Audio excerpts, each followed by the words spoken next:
Good morning, everybody. This is Omar Serrato with the Tilted Lawyer podcast. For all of you with small children who had the honor of celebrating Halloween with them last night, going out trick-or-treating and doing the whole costume thing, I'm sorry for this morning. I know how you feel. I feel like I've been hit by a bus. It was a lot of alcohol. It was a lot of sugar, candy, shenanigans, trick-or-treaters. Man, my block shuts down the entire block. It's like a block party, a Halloween block party. And that's how we do it in Halloween. But never mind that. You guys are here for the Delphi trial. The prosecution has rested their case. They're done presenting evidence. And they rested in one of the most haphazard ways that you could possibly imagine after losing on an objection, trying to introduce a prejudicial bit of video that sought to, I guess, represent how not out of his mind Richard Allen was. It backfired tremendously. And there's been a lot of questions about why they ended it that way without, some kind of a redeeming aspect of that testimony. But it is what it is. We're 15 days in a trial, and we're no further towards securing all of the answers to all of the many questions that remain in this case. I'm going to break some of those down. I'm going to talk about the prosecution's spectacular smear video backfire. I'm going to talk about Dr. Walla's account. There's been a lot of thoughts surrounding that. We're going to talk about the white van confession and whether or not that opened the door to possible third-party culpability evidence being presented in the defense's case in chief. I want to talk about Brad Weber. I got some thoughts about that effing guy. What is the deal with the Google search evidence? Why was the jury just allowed to look at that without any kind of tie-in to an expert witness or otherwise? And then we're going to just talk about, strengths and weaknesses of the prosecution's case, because there's a lot of holes. That's it. There's a lot of holes, man. So you're going to want to strap in. It's going to be a good one. Whatever you might be going through and wherever you might be, this is Omar Serrato with the Tilted Lawyer podcast. I'm here to take your mind off of things. Yes, I'm an attorney. No, I'm not giving you legal advice. We're going to sit and talk like people, as these are the candid thoughts of one practicing attorney, and it's after hours. So have a seat. Feel free to have a drink and join me. Let's get started. All right, so all of you who have been following the Delphi case, there's been this growing frustration with the fact that you have one of the biggest trials of the past 25 years. And for whatever reason, in spite of all of the speculation and conspiracy theories and unease that has surrounded the county and law enforcement over there, the judge has decided that this trial isn't going to be televised. It's led us to have limited information. Some of it is flat out wrong information. I'm relying on sources that I trust. And the main source that I trust is Andrea Burkhart, who has put her career on hold to go to trial every single day. And she's been offering these 5 and 6 hour videos every single day about her observations of trial. And so I'm relying on her heavily. I'm also aware that not all of you have like 30 hours in a week to devote to going through that detailed of analysis. So I've tried to summarize it as best I can. It's difficult in a case of this magnitude because there's a lot going on. I'm focusing on what's come out in the last couple of days because so much of this case is just completely head-scratching. I had some thoughts. I went through some of my thoughts prior to trial in this case. We had a timeline that largely has remained in place. The timeline being on the day of the murders on February 13th of 2017. Kelsey, Libby's sister, plans to sleep in. The girls are already up. Kelsey has plans to go visit her boyfriend. Schools were not even in session. The girls had a sleepover the night before. She takes the girls to the bridge. They arrive at 1:40 the last time Kelsey would see Abby or her sister Libby ever again would have been at that time. The girls enter the part of a small county road, somehow make it onto a bridge. Nobody was supposed to be on that bridge, but they were. It was supposed to be off limits to the public, but it was a place that they had visited regularly. And if you saw pictures of the bridge, I mean, there's like no railing on it. The ties were rotting. Like you could step in, it's like your foot would almost basically go through. There were some planks of wood that were missing.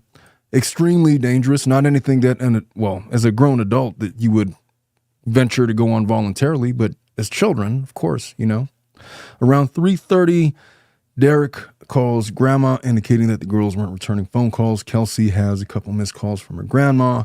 Carrie Williams, Libby's mom, wasn't at all that worried at first. We talked about Odin theories, the theory that somehow this occult or this religious group, the Odinists, were involved in the murders. None of that has really panned out at trial because of the way that the judge has limited the defense's ability to go into third-party culpability.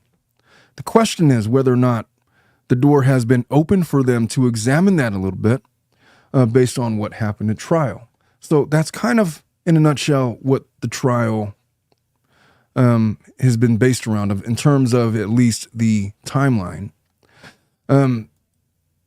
We have to talk about the video. This is how trial ends. So day 15 of trial, the prosecution introduced a video from the Cass County Jail depicting Allen in a highly agitated state as part of their redirect of a witness. And this video was intended to counter the defense's argument that Allen's prison confessions were unreliable because of his mental state. And I don't know what they were thinking. I mean, obviously I haven't seen the video, but it's like, obviously he was in his right mind. Look at him carrying on and screaming and shouting and doing all of these things. That was their counter to everything. But it backfires spectacularly during cross. The prosecution, they wanted to demonstrate that Allen's behavior in the Cass County Jail video contradicted the defense's claims that Allen was calm and cooperative while in prison.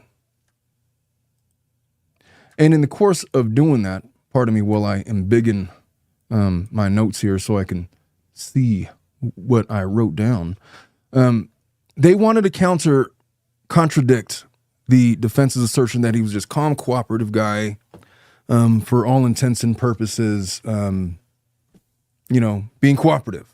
While at the same time arguing that he was also not of his right mind, deteriorated mental state because he had been in basically solitary confinement in a maximum security prison for an extended amount of time.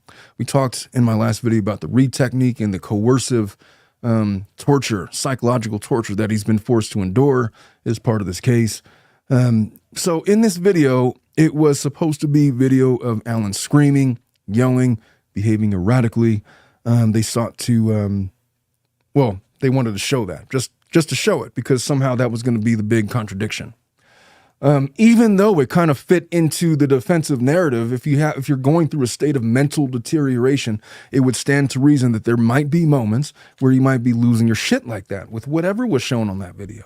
So the defense objects immediately to the video's relevance. They argue that its prejudicial value outweighed any probative value. That's the classic 403, which is, look, the video's not relevant. And even if it were, the probative value of the contents of the evidence for the jury is going to be far outweighed by how much they're going to be prejudiced by seeing Richard Allen in such a state. And in this case, the judge agreed. The defense argued that the video was simply a smear tactic intended to make Allen look bad in front of the jury, which, yeah, probably it was, because it doesn't make much sense as a contradiction video because the defense was kind of playing both sides of it. On the one hand, there were periods of time where he was cooperative and, polite and calm. And then there were other periods of time where he was losing his shit, drinking the toilet water, smearing feces on himself, eating it, confessing to murders that he didn't commit, according to them, confessing to the murders to Dr. Walla and other members of law enforcement, multiple occasions to his mom, to his wife, all of these things. The defense argues that that is a symptom of his mental deterioration. And so when you're playing both sides of it, logically, you have periods of mental deterioration with obvious symptoms, and you have other periods where the symptoms aren't so obvious. And so we're just going to cherry pick and show this one video where he's freaking out. And what is that even going to show? We're conceding that his behavior was erratic. So what is the probative value of it? Like, what purpose does it serve in this trial? The judge rules. She initially takes the video under advisement and then reviews it in chambers, as they do. And after reviewing the video, the judge ultimately sustains the defense's objection, rules the video is inadmissible for the reasons that the defense team had objected to. It's just not relevant enough to overcome the prejudicial effect that it would have on the jury if we were to admit it into this case. So although the video wasn't admitted into evidence, the prosecution attempts to introduce that it had significant repercussions, but the defense, by all accounts, skillfully uses the prosecution's failed attempt to their advantage, highlighting the prosecution's desperation and resorting to smear videos, trying to salvage their case. They pointed out that the video had nothing to do with Allen's mental state at the time of his alleged confessions, which is 100% true. They emphasized the prosecution's lack of preparation, as they were apparently surprised that the defense had not seen the video prior to its introduction. Yeah, that's another thing. Whenever you try to introduce videos that were not for the purpose of impeachment, which I guess arguably they're going to say that maybe it was, there was this whole kerfluffle at trial about, wait a minute, what is this video? What is this? I've never seen this video. And the judge is saying, like, you know what?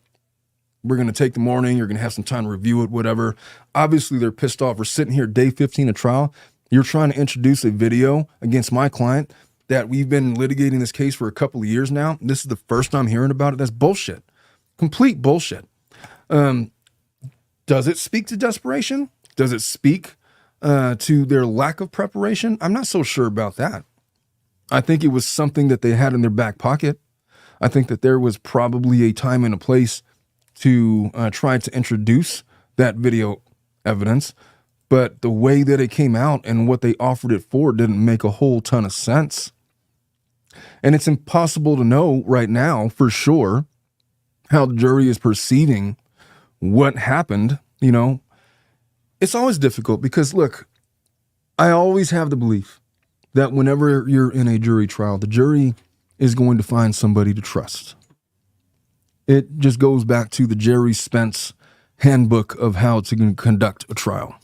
You have to be the person that the juries are relying upon for information in the case, because they're supposed to be the truth finders. They need to figure out who is more likely to tell them the truth.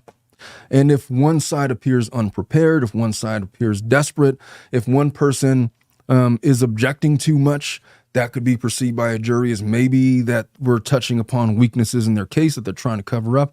There's like a million different psychological things that you got to be aware of on how it impacts the jury. And it's impossible to know right now how the jury would have viewed an exchange like that.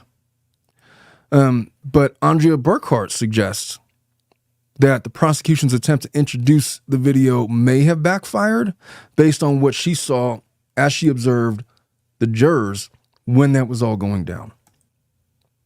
So there was that. The other thing to highlight was Dr. Walla. I think that was day 14 of trial.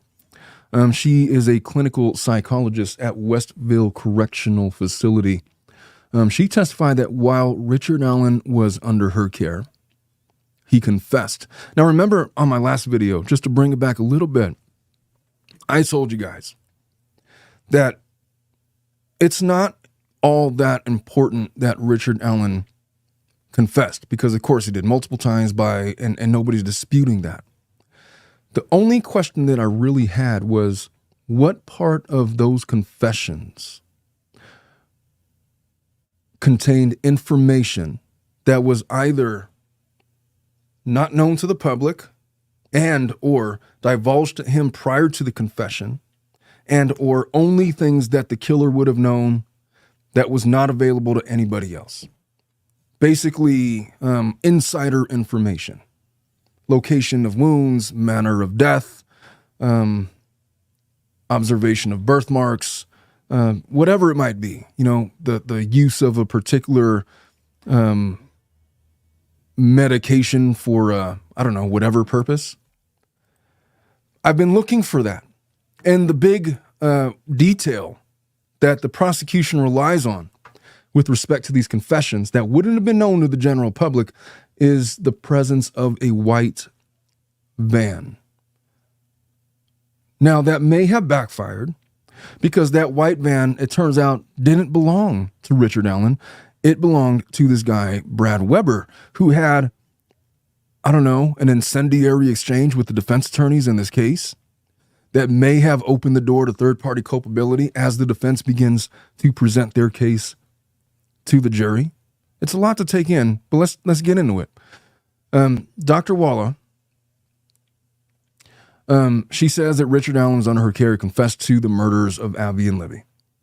The defense scrutinizes her credibility from the outset because of her personal interest in the case. You see, it turns out that she's a true crime junkie. And any true crime junkie will have been aware of the Delphi case. It's one of the most famous cases in the true crime world over the last 7 years. People have been talking about it for years. There's been numerous documentaries made about it over the years. People have been prepping for this trial for a period of years. And the fact that she was aware of it kind of compromises her ability to be objective in her role as clinical psychologist. Wouldn't you agree? Isn't that just kind of... At the same time, there's nothing wrong with her being a true crime junkie, but the fact that she admits to it while on the stand is problematic because now she has information about the case that perhaps somebody that wasn't familiar with the case might not have had. Maybe she starts divulging some of the details that she knows about to him, and maybe it influences Allen's investigation just a little bit,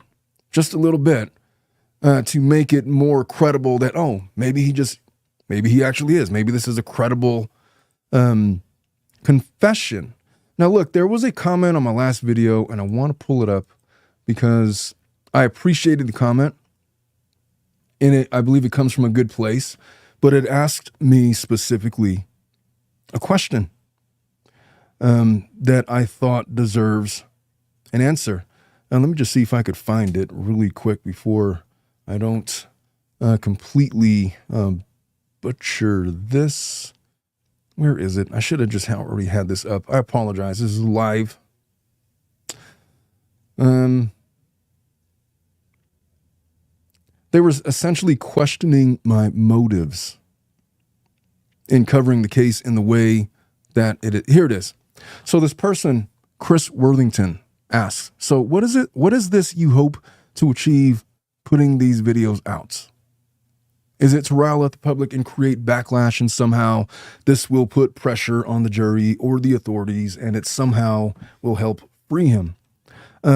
Chris Worthington, no, that is not my intent. She says, also, can you show me definitely that he definitely didn't do it? What evidence shows it definitely wasn't him? His alibi, anything at all, says that it couldn't be him. My reply to him was, look, my hope is to inform the public, offering my professional analysis of the evidence and point out strengths and weaknesses of both sides. My analysis is fair and objective, and I believe in transparency in how these trials are conducted. The jury's not supposed to have access to anything on the internet right now anyways. I don't believe that the jurors are scouring the internet for LawTube opinions about what's going on in trial. Nobody's sitting there but for maybe a handful of actual reporters and actual YouTubers. I said that it's not the job of the defense team to prove that he didn't do it. You can't really prove a negative. That burden rests with the prosecution. They must raise reasonable doubt, and the state has done a poor job thus far filling the gaps in their case. This is what happens when you have shoddy investigative work and politically motivated charges. In other words, somebody's up for re-election. We got this big case that's been that has been a thorn in our paw for a number of years. Maybe if I implicate a suspect on a modicum of evidence, it would strengthen my ability to get reelected. I speculated before the trial started that that was possibly what was going on, because there was a number of questions. And is that really Richard Allen? So the bridge guy was described as this tall, muscular guy. Richard Allen, I want to say he's like 5'3", 5'4", and he is not muscular under any objective standard.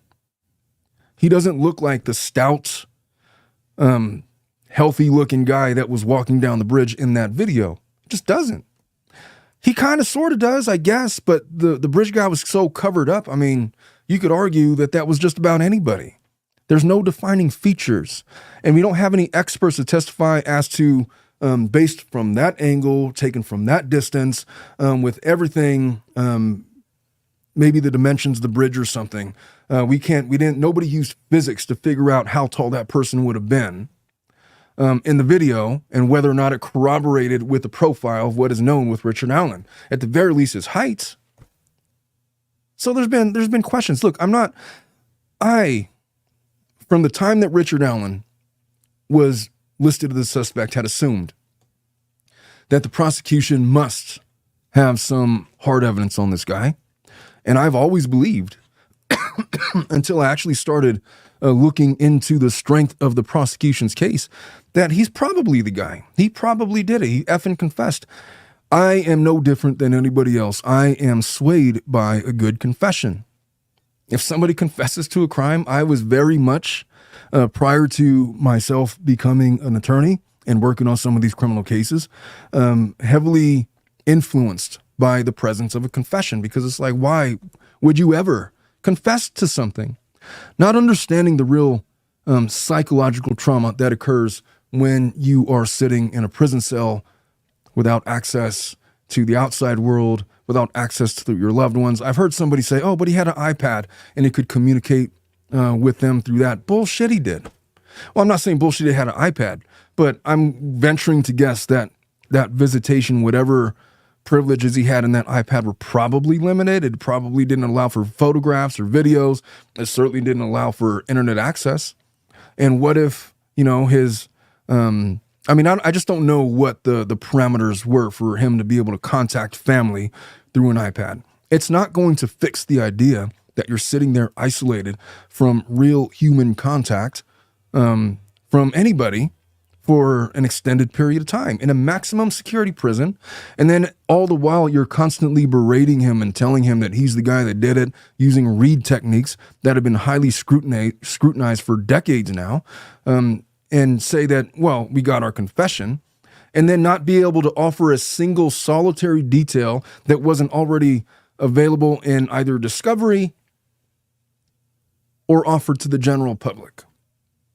Now, knowing a little bit better, as an attorney 11 years in, having tried hundreds of cases, having defended hundreds of individuals just like Richard Allen, I don't put a whole lot of value in those confessions without meeting that very bare minimum of criteria.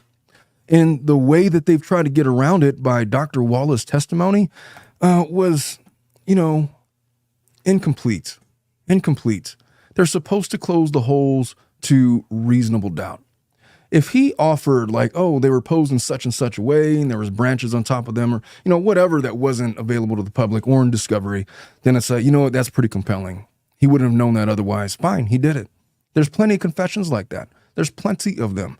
But there are others that fall into this other category where it appears that the confessions were coerced. Brandon Dassey, the Central Park Five, Richard Allen. Think of it. I'm certain that all of you, by virtue of following this case, could probably point to an instance where you are aware of a false confession that was argued by a defense attorney who had been a false confession, where they sold you. It's like, wow, yeah, that's effed up. I could see why he would crack under that pressure. This guy was eating his own feces. He was clearly in a state of mental degradation. And so of what worth are these confessions? I don't know, man. I don't have any ulterior motives here is my point. I am not there present in the courtroom to offer even my firsthand analysis of what's going on. I'm just saying that what is coming out of what the prosecution has tried to do and how they're trying to prove it, it makes me question why they rushed so quickly to charge this man, why they put him in maximum security prison as opposed to county, why they did not focus on other potential suspects when there appears to have been avenues to have done so, i.e. the white van belonging to this Weber character, this Odin theory of their involvement, the multiple persons theory. Were they just looking for a scapegoat here? Were they just looking for the sacrificial lamb? Which, if that's what they were doing, Jesus Christ and WTF, because that could happen if they're willing to do that to a guy like Richard Allen. I don't know, maybe they thought he was harmless. Maybe they thought he already had mental issues. Maybe they thought that he'd be a reasonable target. Maybe they thought that he had the look of somebody that would have done that. If you squint your eyes hard enough, he sort of resembles the bridge guy. Maybe his voice, if he speaks in a whisper, sort of sounds like the audio recordings. I don't know what they thought, man. If they're willing to do that to an innocent man, they're willing to do it to you if circumstances place it in their best interest, and you will be sacrificed. So look, whether or not you think Richard Allen is guilty or innocent, the danger is this. There's constitutional protections in place to try to avoid this kind of witch trial. When they started talking to Richard Allen, he wasn't even Mirandized. Like, excuse me, they had Mirandized him once, and then a period of days goes by. They get a search warrant. They tear up his house. They bring him back into the station. They don't re-Mirandize him, saying that, hey, we're going to use this shit against you at trial. You got a right to an attorney. You got a right to remain silent, all this and that. They Mirandized him before. They don't do it after they actually bring him into the police station to be further interrogated. They have the officer come in but he was free to go. The door was unlocked. But they literally just conducted a search warrant on his house and were screaming in his face that we effing know you did it. And they want you to believe that a reasonable person would conclude that they were free to go? Based off of what? I am shocked that there was not a motion to suppress the interrogations on those grounds. And maybe there was, I don't know. Maybe there was. It's been 7 years of, I don't know how many years they've been litigating this case. Maybe they did try to suppress that based on lack of Miranda. But it's in. And the whole reason that look, you might get frustrated because there are people that you know that are guilty, that you believe that are guilty, and then oh, God damn it, we got to comply with Miranda, we got to do this, we got to do that, we got to do all these. Yeah, that's designed to protect the public, because if those measures were not in place and they're just able to run rampant on however they want to coerce a confession from you, then there would be nothing stopping them from, say, tying you up to a chair and waterboarding your ass until they garnered a confession, sort of like how they do in North Korea, for example, in other parts of the world. You should be thankful that there are attorneys out there fighting for those protections, because they're everything. Our justice system isn't perfect, but at the very least, it aims to protect against those injustices. And so, look, I appreciate this comment from Chris Worthington, and I apologize for my rant. Why am I putting these videos out? Because I want people to be informed by people that actually work in this industry and how we evaluate things, how we evaluate evidence, because it's really helpful to understand and know your rights, to know how these trials go, to understand how you may get railroaded in certain instances and know how to defend yourself against the railroading process. I don't know. I just think it's good to be transparent. No ulterior motive. I was fully ready to convict Richard Allen and bury him under the prison if there was evidence that proved him guilty beyond a reasonable doubt. And really, like I said, all I was looking for is some kind of reliable detail in his confession that nobody else knew about. They didn't do it, man. They didn't present it. But before I get too far into my rant, let me continue. So, look, with Dr. Walla, the confessions, Dr. Walla stated that Allen confessed to details that were not publicly known. She said that, specifically mentioning the use of a white van during the crime. So this detail, according to the prosecution, could only have been known by the killer, supporting the validity of the confession. And then they talk about mental state. She notes that Allen's behavior was erratic, that he appeared to be experiencing psychosis during the period when the confessions occurred. They say that was their attempt to convince the jury that it was a good confession. The defense argues that Dr. Walla's obsessive interest in the case as evidence that she may have unintentionally influenced Allen's confession. It's like that thing. You have this private conversation with somebody close to you, and you're sworn to secrecy, and you tell them up and down, I swear I will never tell another person. And then, maybe you're like playing mediator between this person and somebody else. And then you go speak to this somebody else, and you're sworn to secrecy. You swore to your best friend that you will never tell another soul about what they told you. It's all in confidence. And then just something slips. Because human nature, that's kind of how we're wired. It's how we're built. And so the defense's argument that she might have unintentionally influenced Allen's confession rings true. I suspect in closing arguments, they might use a hypothetical sort of like that.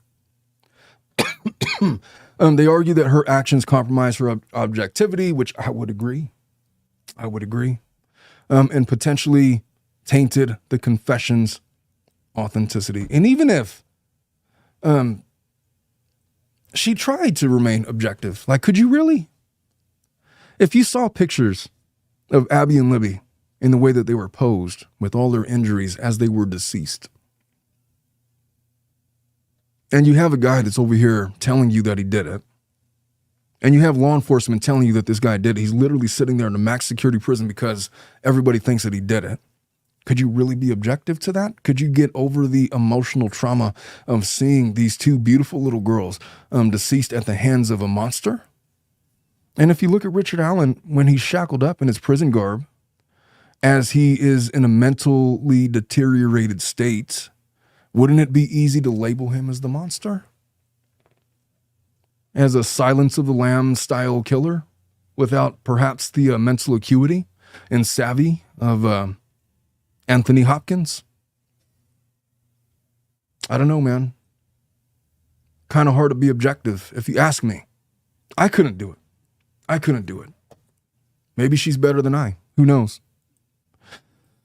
The defense points out very aptly that Allen's confessions only began shortly after receiving a large portion of the discovery materials, implying a possible connection between exposure to case details and his incriminating statements. How is the prosecution going to fix that one? That little faux pas? Is there even a way to reference on a timeline what Allen had access to with respect to discovery, what it specifically contained, and the timing of his confessions? That's difficult. The discovery materials would have contained all of the things not available to the public, but it wouldn't have been comprehensive. And so, but if some of those things, like, for example, the white van, were contained in the discovery, as I suspect they must have been, otherwise, why would the defense be arguing the points? You don't have a smoking gun remnant of an authentic confession. You have doubt as to what Allen knew when he gave the confession to Dr. Walla, to his wife, to his mom, to law enforcement, whoever. They didn't go into the exact content of Alan's confession, only that they included the detail about the white van and that they were made during a time when his mental state was deteriorating, which wouldn't that mean that it further compromises the authenticity of the confession if he did it when he wasn't in his right mind? I don't know. What are we going for here? Like, what is the big point that the prosecution is making in all of this? I fail to see it. So let's go into the specifics that we know. So Walla says Alan confessed while under her care at the Westville Correctional Facility. Prosecution presents the white van detail as a key piece of evidence, implying that only the person responsible for the murders would know about it, suggesting Alan's confession included information beyond general knowledge or publicly available facts. Officer Harshman later testifies that Brad Weber, who lives near the crime scene, owns a white Ford Ecoline van. The prosecution attempts to establish a timeline that places Weber's van near the bridge around the time of the murders. But then wouldn't that mean Weber should have been a suspect? Just off the top of my head. Wouldn't that small detail be a direct connection to a possibly culpable third party that the judge said we couldn't talk about? Has that now opened the door? Well, the defense, while attacking Dr. Walla's credibility, they didn't directly refute the white van detail during her cross. Instead, they focused on discrediting her overall testimony, pointing out that Alan's confession began after a significant proportion of discovery materials had already been disclosed, and suggest a possible alternative explanation that Alan might have learned of the van by way of the discovery, incorporating it into his confessions. And again, there's an extreme lack of specificity into what actually he confessed to. But that's what they said. Let's talk about Brad Weber and his testimony. So this is what he says. He says, he worked at Subaru on February 13, 2017, the day of the murders, with his shift running from 6 a.m. to 2:30 p.m. He confirmed clocking in at 5:41 a.m., clocking out at 2:02 p.m. that day. And according to his testimony, he drove straight home, with the drive typically taking 20 to 25 minutes. The state introduces a photograph of a white Ford Ecoline van as their Exhibit 311, which Weber identified as his own. This van becomes a central element in the prosecution's case because it corroborates Alan's confession when he mentions a white van at the crime scene. Officer Harshman then testifies that he used Google Maps to estimate Weber's travel time from work to his home. He determined it to be about 20 to 25 minutes.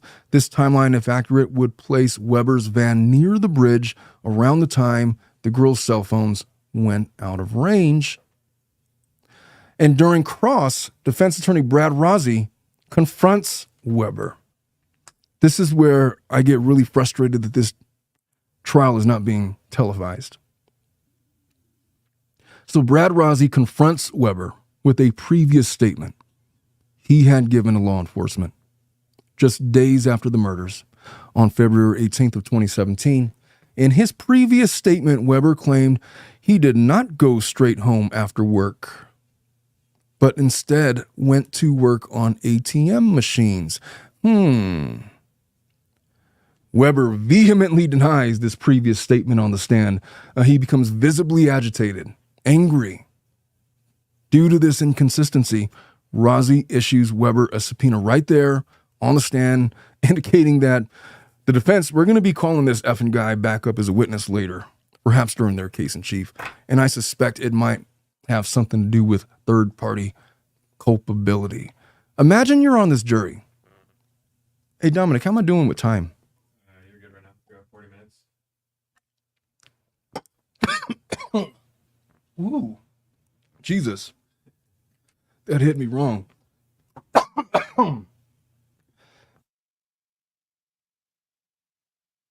Pretty soon. I got about another 20 minutes. Okay. By the way, I'm celebrating today's show with some Woodford Reserve. It's my conversational whiskey. I'm trying to focus on this case, not so much on the whiskey. That's why we chose Woodford Reserve. Enough of the commercial. It's not a commercial, folks. I'm effing around. Imagine you're on this jury and you witness this guy, Dr. Weber. Okay, so there was obviously a white van there at the scene. Alan says that he sees it. Whether or not Alan actually saw it or he got that from the discovery, nobody knows. But Weber admits, oh yeah, that's my car. I drive that car, the same car that I drive. You find out based on cross-examination, hey, you didn't go straight home, did you? No, I did. I went straight home. Like hell you did. Don't you remember? Isn't it true that back on February 18th, you told the police that you went to go work on some ATM machines? I never said such a thing. That's bullshit. Like hell is bullshit. You told the officers that you were working on ATM machines. And you knew that they were investigating the murder of 2 young girls. You knew that, didn't you? You knew that that was the subject that you were talking about. I had no idea. I knew such a thing. I went straight home. That's my story I'm sticking with. But you told the officer different, didn't you? And you had to see this big confrontation on the stand. This incendiary exchange and this guy getting super agitated. Is it possible in your mind as a juror that, hey, why didn't we investigate this effing guy? Why is he changing his story on the stand? He just said, we've corroborated through Google Maps. He's got a 20 to 25 minutes. They would have put him at the bridge at the time of the murders or the disappearance of the incident or whatever. And now he's changing his story on the stand. What the fuck? Why is he not a suspect? Why didn't they look into him? Just seeds of doubt that are starting to sprout into branches, that are starting to sprout leaves, that are starting to sprout flowers. If you're on the jury, do you have questions about Weber? Are you buying into this bullshit about this coerced confession from Alan? I'm calling it coerced because it appears to be coerced. And even if it's not coerced, if he's confessing to stuff that's already known, that's not a confession. That's him in a state of mental deterioration, saying things that he thinks that law enforcement wants to hear because they've been telling him for months now. I fucking know that you did. I know that you killed those little girls. Just admit it. You're going to want to get it off your chest. You're going to feel so much better. Look, these families, these girls deserve justice. Their parents deserve justice. They deserve to know what happened to their little girls. Don't you want to help? Look, whatever you did, you did. It's done. It's over with. You can make it all right by at least doing the right thing. Just tell us you did it. We already know. We know you were there. We have a bullet from your gun at the scene of the crime. We got you there. You did it. Just admit it. If you don't admit it, everybody's going to think that you're a monster. Your wife is going to think that you're a monster, even more than she already does. Your wife already thinks that. That poor lady. How dare you withhold this information from us? Confess, confess, confess, over and over and over again for a period of months while he's sitting there in solitary confinement. And you want me to believe in the authenticity of that confession? Fuck off. I apologize for my language, but Jesus Christ. Does not anybody see the problem with that scenario? It's upsetting. I don't know this guy, Richard Allen. I don't know if he's a good guy or a bad guy. I couldn't tell you with 100% certainty whether or not he was guilty or innocent. I'm just saying that the burden is on the state to prove to me, to the juror, not to me, to the jurors, that he did this beyond a reasonable doubt. And if they're basing it on the strength of these confessions, I got severe doubts, not reasonables. I got severe doubts as to their authenticity. If that's all you got, you better give me something else. You better fix it. They haven't. They haven't. Let me continue. Weber's demeanor has been described by Andrea Burkhart, who was there in the courtroom every day. She's probably there right now. As explosive. It was almost unhinged in his reaction, which gosh, I love a good unhinged moment on cross-exam. I gotta say, man, I would have loved to see that reaction. She compares him to characters from the movie Deliverance, implying a sense of unsettling intensity and potential volatility. The kind of guy that might potentially murder a couple of innocent girls, wouldn't you think?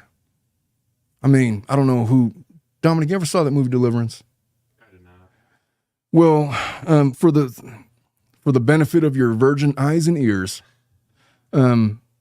it's the kind of movie that you only want to watch once. It's not like a rewatchable movie. Like it's like you watch it once, it's highly disturbing, and it'll make it's one of these movies that just kind of make you go, hey, huh, how about that? How about that? But the characters in those movies, if he's explosive like that, that's pretty unsettling. It would paint a picture for me as the kind of person that might be able to commit murders, such as been the subject of this trial for some time now. Burkhart goes on to say that this moment left a strong impression on the jury, raised significant questions about Weber's credibility and potential involvement in the case. I don't know. Dominic, I know you're sitting here, you're listening to me rant. I know you don't know a whole lot about this case, but knowing all of those things, what do you think about this guy's confession? I mean, based off what you said, It's hard because it's like one-sided right in here, you know, but I'm trying to be objective. I'm just analyzing the evidence. But if you knew all of that, and I argued that to you, and mind you, there's going to be counter-arguments, but what would you think? What would you think? if I was on the jury, you know, I don't believe there's a, you know, it's not beyond a reasonable doubt that he's guilty. You have doubts. Yeah. So even if you think he may have done it, not guilty, acquittal in your eyes? Yeah. Well, there was this curious conundrum with Google search evidence. The prosecution presented Google search evidence at trial. I don't know exactly what was referenced in those Google searches. They lack context and explanation. But there was not any sponsoring witnesses to tell us what was in that evidence. It's been argued that it creates this real danger of misleading the jury into they don't know what they're looking at. What am I looking at? There were Google searches. Was he interested in the Delphi case? Was he interested in this and that? I don't know. But there was no sponsoring witness to tell everybody what this searches were supposed to represent. They were just kind of there to look at it. It's a fundamental principle in evidence that it has to be relevant. It must be authenticated. I can't just hand you text messages and say, here, read that. It'll tell you everything. I need to lay a foundation for text messages. Who on the phone? How did you receive these messages? What time and date did you receive these messages? Where did you receive them from? Was the message that you received, was the number that you received the messages from an actual phone number or a burner phone number or a fake phone number or a whatever phone number? You got to lay brick by brick to understand why evidence is relevant, why it should be admissible. The fact that didn't happen with these Google searches, I don't know what that is about.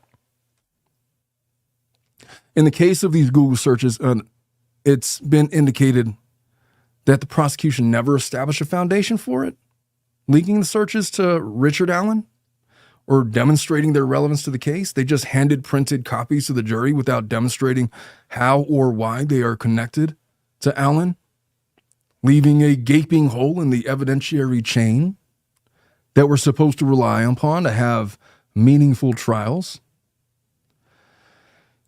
There's going to be instructions to the jury, I'm sure, to consider only evidence that was presented in court and avoid speculation. But in the absence of context and explanation, human nature dictates that jurors might attempt to fill in the gaps themselves. And so there's looking at these Google searches and just, here, look at that. Whatever you think about that, isn't that just inviting speculation? The prosecution's approach deprives the defense of a fair opportunity to challenge the authenticity of the searches, of the evidence, or to offer just the ability to cross-examine, inquire about methods used to collect them, present counter evidence to rebut. But the jury just gets to look at it. I don't understand that portion of the trial. I wish that I was there to see how that all went down, because none of that makes sense. I don't get it. So look, here we are.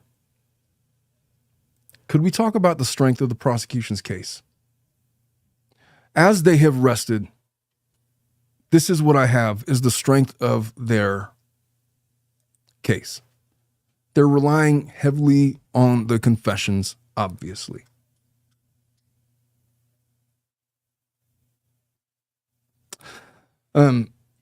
We've talked at length about what I think about the confessions, but they're focusing on, it's not just one confession. It was a multitude of incriminating statements, not isolated to one instance or one individual. It was to a multitude of people. It was a multitude of confessions.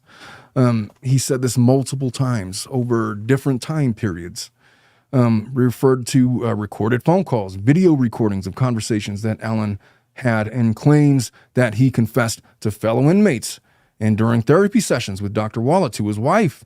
The abundance and variety of sources could be seen as perhaps strengthening the prosecution's arguments that the confessions were not merely the result of read technique coercion.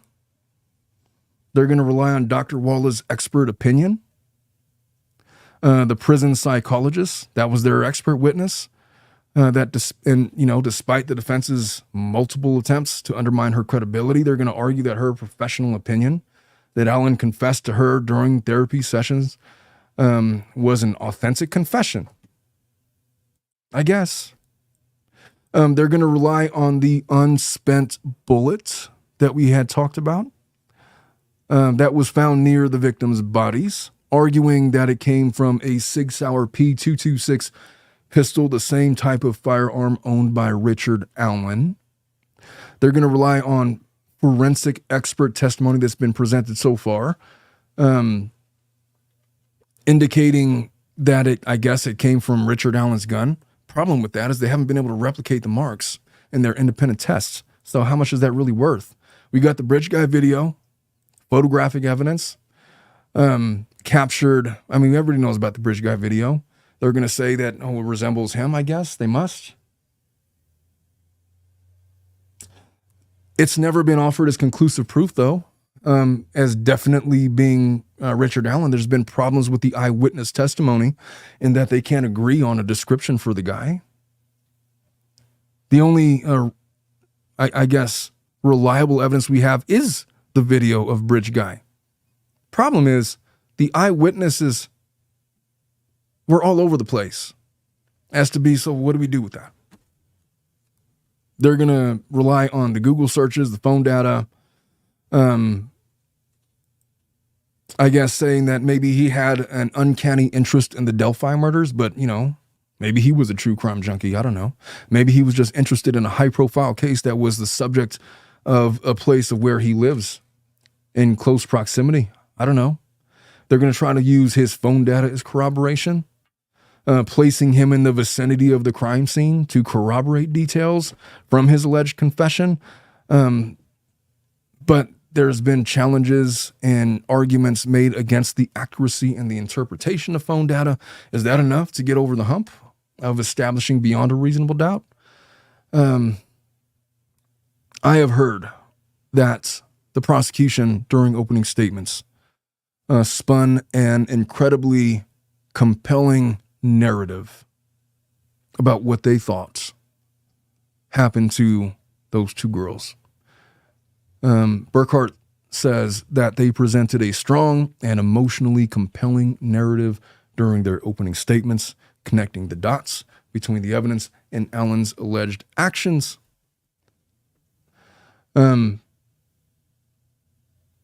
that's it. That is kind of the strength of the case. They had a good opening statement. It seems like they failed to deliver. It's one thing to tell a good story, but you got to support it with stuff. Now, here is the strength of the defense. The defense's case, obviously they're going to argue coerced confessions. I've talked for like a good 45 minutes about why I think that these confessions are not authentic. If you don't have the confessions, then what do you have? Where's the physical evidence? There's a lack of DNA evidence. There's not been any kind of physical evidence directly connecting Allen to the murders. The disputed ballistics evidence, they're relying heavily on this unspent bullet found near the victims. And the defense has obviously and correctly challenged its reliability, citing that you haven't been able to repeat the marks on that gun in the first place. There's issues with how the ballistic evidence was recovered, the scientific methods used to test, and otherwise. Enough to maybe perhaps raise just enough doubt that perhaps we shouldn't be relying on this ballistics evidence, whatever it is. There were discrepancies in witness descriptions, lack of identification, conflicting witness statements, no positive identifications. The eyewitnesses couldn't even walk into court and identify Richard Allen as the guy that they saw. What do you do with that? What do you even do with that? They now have an avenue towards third-party culpability. What do you think about this white van character, the guy that had the explosive exchange? Has that now opened the door to open the eyes to the jury that perhaps Richard Allen wasn't the guy? Now, they might not be able to get into the Odin theories. They might not be able to get into all of that. But prior, like 7 years, for the last 7 years, those theories have been floating around. I sincerely doubt they're coming in now, but, you know, it would be something to argue if it gets in.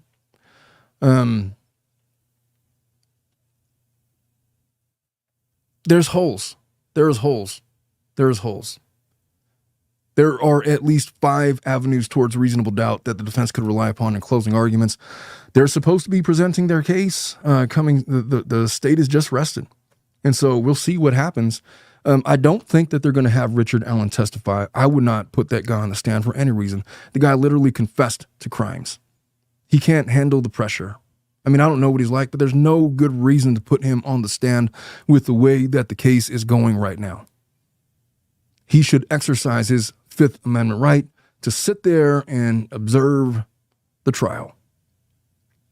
So I'll just say, if the state chose to just simply rest and not put on any evidence going forward and just go straight to closing arguments, I would think that they have a really high probability of securing an acquittal in this case. Now, I'm certain that they have strategically lined up witnesses to capitalize on Weber's testimony, on Dr. Walla's testimony, on some of these inconsistencies. Some perhaps counter experts are going to come in and weigh in. I don't know how far we're going to get with that, but I'd venture to say that they have a compelling case in defense that they want to advance and that they're going to go for it. So we will see how that goes. It's going to be, I don't know what's going to happen. All I'm going to say is this. From my perspective, I have rarely seen trials that are this high profile, that have been investigated for this long, where there is this much rampant reasonable doubt. Usually reasonable doubt cases are, you got to squint a little bit. It's like, okay, maybe there's an alternative explanation or whatnot. But in this case, it just appears that you don't have to look very hard to have doubts about whether or not Richard Allen is the guy. You might not like him. You might not like the way that he looks. You might think that he looks like the kind of guy that commits such a crime. You might think that he fits the prosecution's narrative, but you cannot deny the holes in the prosecution's case, and they've done little to nothing to combat those holes. And the attempts that they've tried to use to fill in the gaps have raised further questions. Literally, their theory on how they were going to get over the authenticity of the confessions was to introduce this white van theory, and it opened up potential for third-party culpability. That's not hitting the mark. That is a counter to what they were trying to do. So for what it's worth, in my opinion, the prosecution is embarrassing themselves. It appears that there's something fishy going on over there in that courtroom. I don't know what it is, but something ain't right over there. I wish we were able to watch this in real time. Unfortunately, we have what we have. So we'll see where this goes. I'm going to be following this very closely all week. This is going to dominate a lot of the content on my show for the foreseeable future.